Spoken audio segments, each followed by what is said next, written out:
This is the Open University.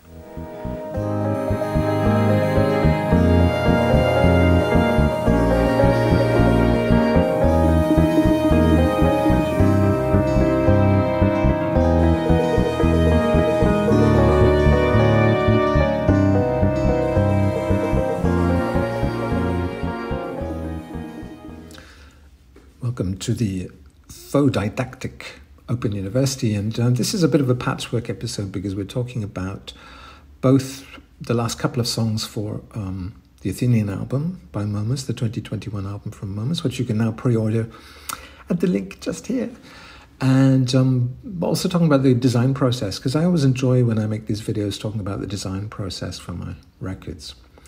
And as promised, at the end of the last video, there was one more thing in the Athenian sessions after Horror World. Actually, there were three more things. There was a track called Swan Song. It's a sort of instrumental track with vocals layered on it called Pan-Athenian, which has been dropped from the album. And there was Athenian, which was a rewrite of an old song. So Pan-Athenian, basically, I've just recycled it into an Open University theme. I think it works better as an instrumental, and I like what happens towards the end of the track, and I like the video as well, actually, but it doesn't really sit with the other songs on Athenian. Swan Song started as a take on Days Like These, which is the song that Matt Monro sings at the beginning of The Italian Job, and which marked the young Momus very strongly. And it became more of a Brechtian song. Originally, it was going to be based on the scene in which Benny Hill, who's a key intellectual influence on this record, a presence on this record. I just read actually yesterday that Benny Hill and Frankie Howerd died the same year, which was 1992, within a short space of time, I think, of each other. And this was, of course, the year when I made two albums, The Ultraconformist and Voyager. It's kind of funny to fit their lifespans onto mine and to think that, 20 or 30 years later, they would be influencing a record I made, an album I made. At the time, they weren't, and I probably didn't even notice their deaths. I was reeling a little bit still from Gainsbourg's death in 1991. But it was going to be a song based on Benny Hill saying, I wish people were as beautiful as flowers in that scene in The Italian Job. But it kind of became more Brechtian, a little bit harder and more satirical, because it's sort of saying that people have a desire for a better world and for morality and all the rest of it, on condition that they're not the only ones doing it, because they'll be ripped off and exploited if they are. And so therefore they have a kind of after you, I'll be virtuous after you approach to morality. And it still has these thematic links with Benny Hill as Professor Peach in The Italian Job, because he's a bit of a pig, but he's got a sensitive side, the silk purse, as well as the sow's ear, I guess. And you can see my narrator in the song, Swan Song, saying, I would love to give all my goods away and live ethically and all the rest of it, but not yet. Not quite yet. I'm not ready for it yet. And of course, if everybody has that attitude, we are all singing a swan song, we're all doomed. So it's a kind of common theme with some of my musical heroes, David Bowie singing about being immortal with potential of a Superman, or Brel saying that humans could be gods and that one day we would be gods, but obviously not today. The day after, the next day, maybe. Pan-Athenian was also Bowie-ish in that it juxtaposed some fairly random chords and tried to make an interesting composition out of them. But it was just a list song, really, of those random words. And I think the video was more interesting. And so in 2002, when I was living in Tokyo, I didn't have much money. I'd run out of the old yen. Didn't have two coins to rub together, basically. So I extended the Stars Forever offer with just one song, which was for some Californians called Amy and John. They lived on a Hollywood Drive in LA, and John collected old Italian sports cars. Sounds, like a fairly wealthy couple, and he wanted to propose marriage to Amy. I don't know how this turned out. I don't know if the song worked and did its job and actually they got hitched and they're living happily ever after, or whether she said no and ran away the next day, packed her bags. Who knows? I really don't know. If you're out there, John and Amy, get in touch and tell me. But I kind of liked the song. I thought it was one of my better songs, and the way it lapses into Italian at the end, and it's quite whimsical, because they were quite a whimsical couple who played games of interrupting cow with each other. So I've got moos kind of jutting in incongruously of the interrupting cow. Don't know what's happened on my head here. Video trickery of some kind. But I always liked the melody of this song, Lo sposerete, Let's Get Married. And it now contains, as it's rewritten for this album, the last song on this album, it contains the most direct Athenian imagery. Because although my album was called Athenian, it was quite nebulously related. Just the fact that it was being made in Athens was really the only Athenian connection. But this one has accounts of the kind of day trips that I make, on a daily basis when I'm not working on music or whatever. Taking the 5 tram down to the sea and walking in Glyfada or Kifisia or wherever. I suppose there's some connection in my mind between Athens and Los Angeles, because I've already said, that in a way Athens is the California of Europe, and that those of us who've come down here to seek refuge from the European winter, the North European winter, are really loving it and sort of soaking up the sunshine every day. We can't quite believe our luck. And that's why I've extended. I've arrived here in late October, and I keep extending. I'm very reluctant, apart from the fact that it's difficult to travel, I'm very reluctant to travel. I kind of want to just keep staying here for a bit longer. So when Athens is not being the new Berlin, inverted commas, copyright, trademark, whatever, which I guess is the reputation it got from Documenta, when Documenta a few years ago did this dual edition, Athens plus Kassel, Germany plus Greece. It's being the new California for us digital nomads. That's what I'm doing right now, is being a digital nomad with digital ears. I wonder if I can touch them, pull them off.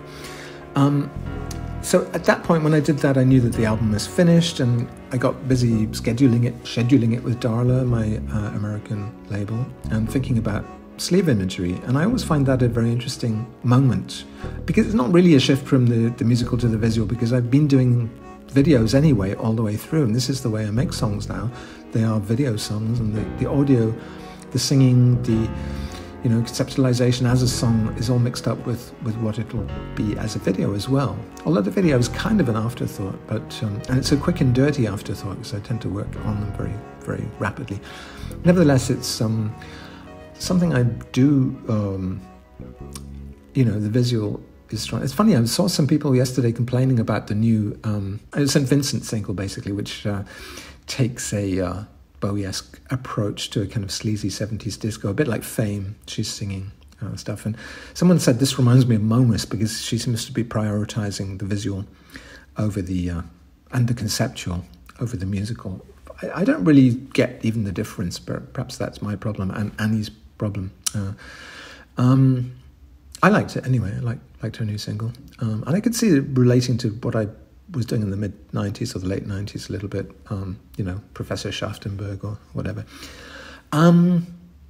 So I scheduled the album for 30th of April with Darla, and I had a couple of things in mind for the sleeve imagery. A shop sign, which I photographed in central Athens, which kind of used a Futura black stencil typeface. It's like an old derelict shop, actually, in a building, one of the many buildings in Athens, which is totally derelict. It just said food in Greek. And it used this chunky style stencil typeface, a variant on Futura Black. And also I had an idea to use a hand-painted sign from a ramen shop in Osaka, directly under the Tsutenkaku Tower, which I used to show people around that neighborhood, and I'd always show them the painted cinema posters and the painted ramen shop signs, and then I'd take them, into deep Osaka, which was down the Dobusenmai arcade towards the sort of prostitution and destitution areas, as I called them, pointing out, these quirky details which are part of Osaka's charm, which are also, usually slightly decadent and tragic as well as charming.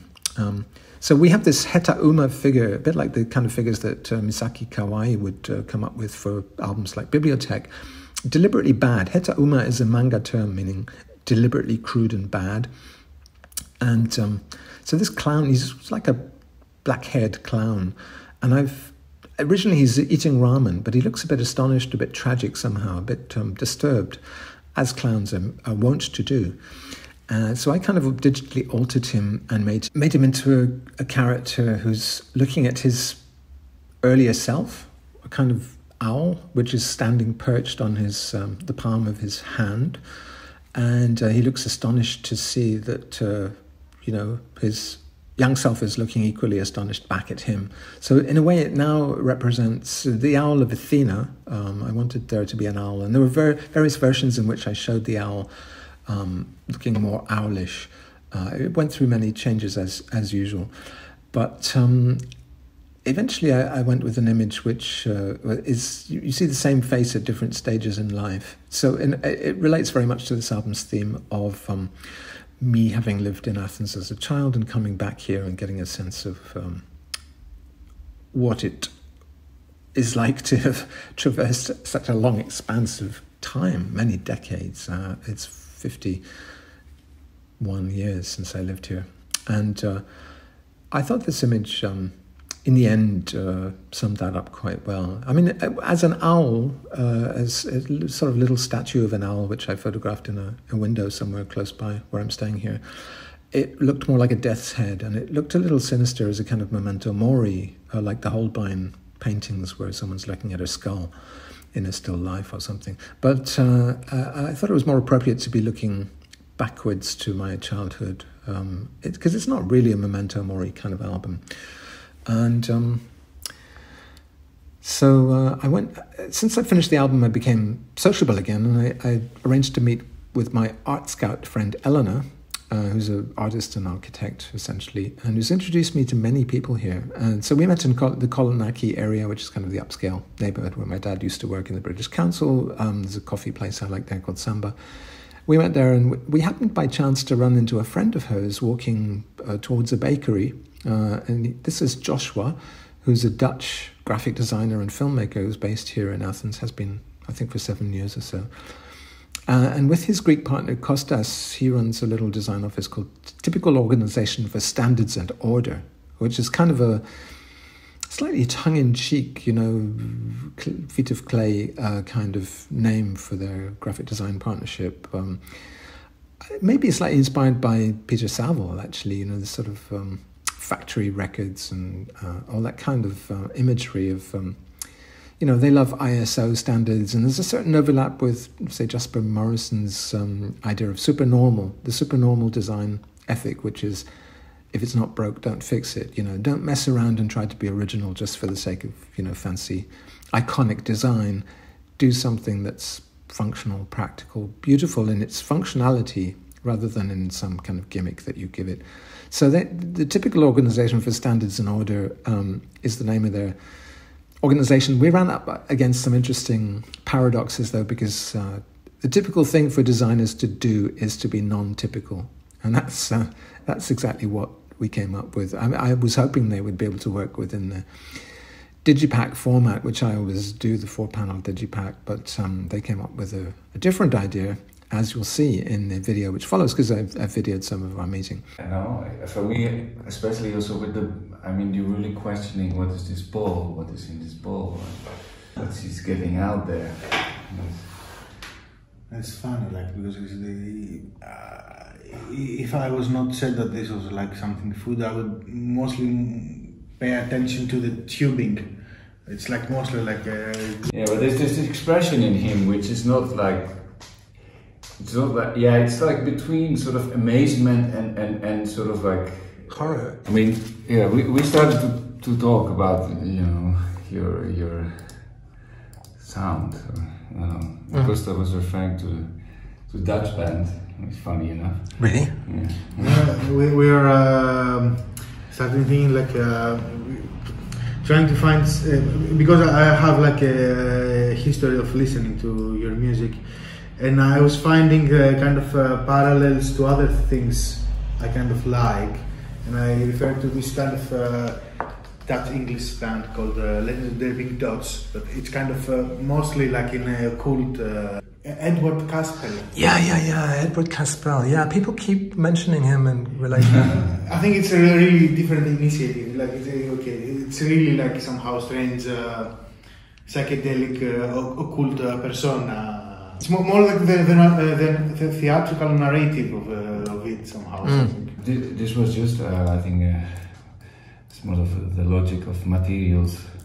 Right? So you like the idea, because I just sent you this as a reference photograph, but do you like the idea of incorporating the original stolen materials? Yeah, we like that idea to show indeed like maybe the sort of original context. And yeah. Okay, yeah, I think it's also indeed a question of origins or something. I think we are very sensible on that, like the typical, right, which has to do with this kind of idea of the typical element or the original, which is always a joke finally, because you always think about what is the original, where there's no original, right? Or must be a troubled person that would make this somehow. Some further ideas that we had. Of course, it made us think immediately of one of our heroes, which is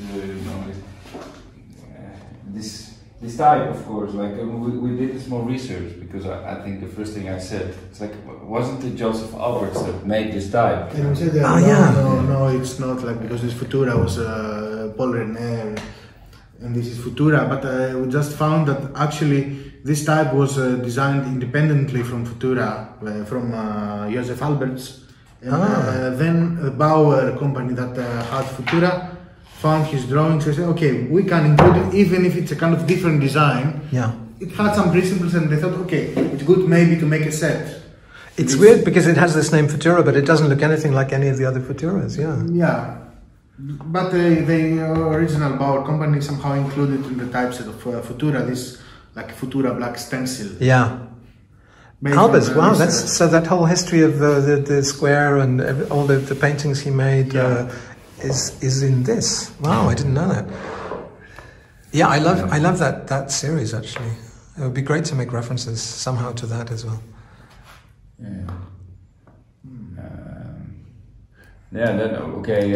One moment we tried to use maybe one of the typefaces that we designed, which was actually a typeface that's called TP Didotu, which is like the street on the corner. It's a street to our knowledge, it's the only street in Athens that has a typographer's name. Yeah, a name of a typography and a typographer's family, which is the Didot.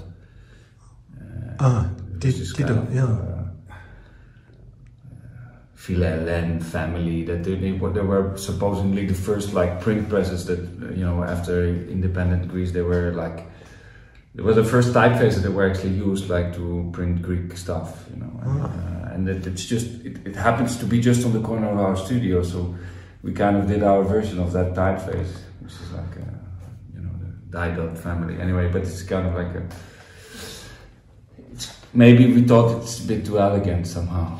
By the way, the sample I sent you that led to choosing this Futura face in the first place, what was that shop? Do you know what the shop was, or what did it say? I couldn't. Yeah. It was not grocery actually. Maybe we open it again because it's some Trofima means food. Food. Foods. And is it normal to have these standard versions like of Futura Black, which then have Greek letters in them, or vary a little bit from the other? I think this is to me like this. We were speaking with Joshua about it. It has something very familiar. I think this type was really much used during the 80s or maybe 80s. Late 70s, in Athens, like for shops like down etc. I have this memory of not specific this, but several like this somehow with this white plexi lit up boxes, strong. It's like really typical Athenian in some sense. Kind of makes a nice correspondence, right? From this shop to the other, from this closed shop to the other closed shop, right? I don't know. And the idea of food, right? Like the food, maybe the scary aspect of looking at your food bowl. I don't know what you're eating every day. Right? Yeah, and the common element is really that I love the past. I guess that's my problem, but I'm especially with this album, because I'm looking back to 1969 to 71, which is when I lived in Greece. So that's what the front image is all about. But it's also that I love retro style. I mean, I'm not the only one. A lot of people are kind of obsessing about the 70s or whatever is. Yeah, it's the same like thinking of Wim Krauw and so on. This typography was used for Joy Division, right? Like, yeah. Which is like essential modernist like culture that sort of like looked very funky at one moment, right? Like I don't know, like this. It still looks very like. Yeah. Well, it's pretty serious. Like if you look at Wim Krauw, like no. I think also it's like it was cannibalized by all this kind of rave culture that use all these more technical things. Yeah. Okay, it's interesting this use, like, and it's like interesting, like the 90s, what did to that. But the funny thing is that these things in Greece, because we didn't have this kind of production really, like of more cultural things to be applied. It was really applied to the most banal and in a good sense, maybe everyday things. It was not like really like used for an art exhibition or record covers so much. But mostly like, okay, this is like a shop selling food or that things, and they were actually on the hands of technicians, like the people that making like the signage of the shops. That was not really like designers in today's sense. It was more like technicians that artisans, had things and doing something. Yeah. I don't know. Let's leave it there, and I hope you enjoyed this. I always find these interesting personally, but that's because I'm a failed graphic designer myself. Open University.